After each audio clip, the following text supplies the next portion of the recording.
Burkina Faso, les dernières nouvelles de Blaise Kepaoré dévoilées. Pour plus d'informations après le générique. Bienvenue sur la Ligue planétaire.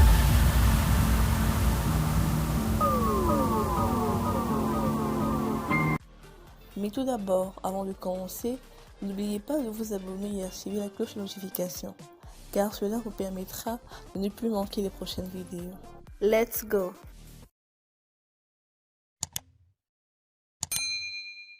Nous avons les dernières nouvelles sur l'état de santé de l'ancien président burkinabé Blaise Kepaoré, qui a été signalé comme très préoccupant.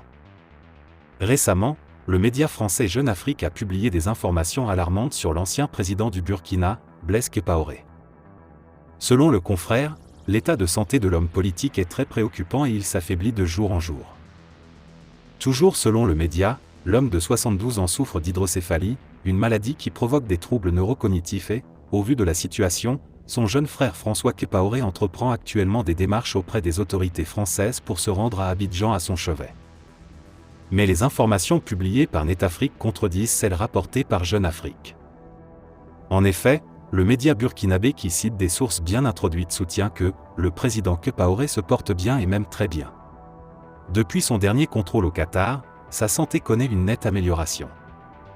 En conséquence, une information selon laquelle M. François Kepaoré, soupçonné par la justice burkinabé d'avoir joué un rôle dans l'assassinat du journaliste Norbert Zongo en 1998, souhaitait retourner en Côte d'Ivoire pour voir son frère gravement malade.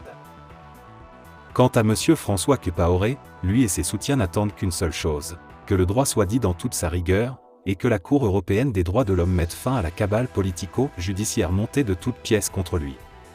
En effet, depuis octobre 2017, date de la demande d'extradition, les avocats de M. François Kepaoré n'ont eu de cesse de dénoncer les vices de procédure, les faux témoignages et les faux en écriture publique contre leurs clients. Aujourd'hui, le caractère politique de la procédure d'extradition n'est plus à démontrer. Il est grand temps d'y mettre un terme en permettant à François Kepaoré de recouvrer sa liberté de se déplacer et qu'il puisse se rendre où bon lui semble. L'injustice et l'incurie ont assez duré, a publié le confrère.